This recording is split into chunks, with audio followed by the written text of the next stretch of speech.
going back to the protests planned for Melbourne this weekend.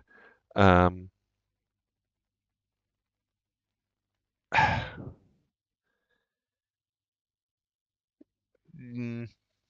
Victorian Police.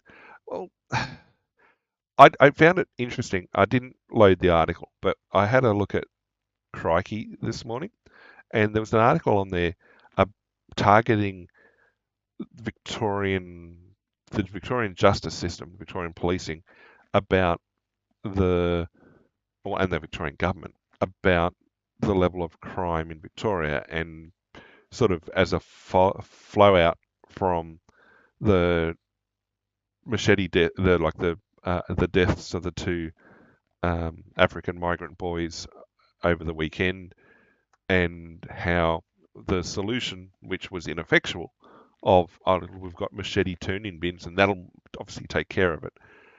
And so the article was basically targeting the Victorian government and the various aspects of it about being ineffectual on crime, and that they have an apparent unwillingness to confront openly what the issues actually are. That drew some heat in the comments because, well, some people saw it as basically a tabloid type article and sort of slandered it as, oh, that's a right wing take on things. Um, Crikey's not right wing in any way, shape, or form. Some people were like, yeah, no, that's a good take and everything else, but by and large, it was like, don't be targeting our progressive darlings. Um, uh, if Crikey was publishing it, there's a split in the ideology. No true Scotsman.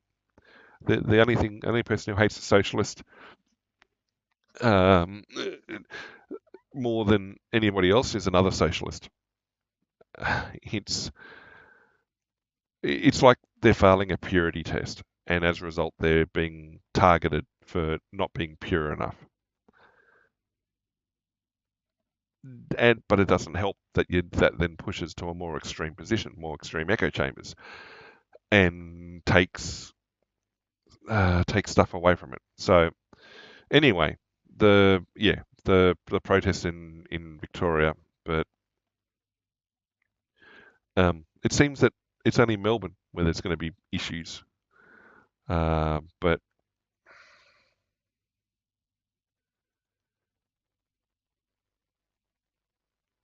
yeah, the the confrontation now, like I talked about from the previous conflict on the bridge, where it seemed that it was Antifa were cruising for a bruising, so to speak. They instigated the conflict, instigated the contact, and resultant beatdown that took place, um, and how there was an obvious lack of police presence until after a series of beatings were handed out. Yeah, like I said, it was supporting it. It fed into the more extreme right wing narrative of the police were being ideologically driven as well, as opposed to interested about the safety of Australian people, irrespective of who they support. So, yeah, I mean, that's a pretty throwaway statement. But the reason for bringing this article up, as opposed to just deleting it, is because it's SBS. So that brings the focus from, well, again, a very, very progressive viewpoint, leftist. So I'll go progressive, a very leftist viewpoint, and also the viewpoint pertinent to the migrant community of various flavours. And so there were obviously articles saying people felt afraid after the previous parades and things like that. Uh, it's funny that she never said anything about the left wing protests when that happened. So we'll see. We'll see. I would like to think, though, that there will be a drawdown of the violence. It won't be as violent.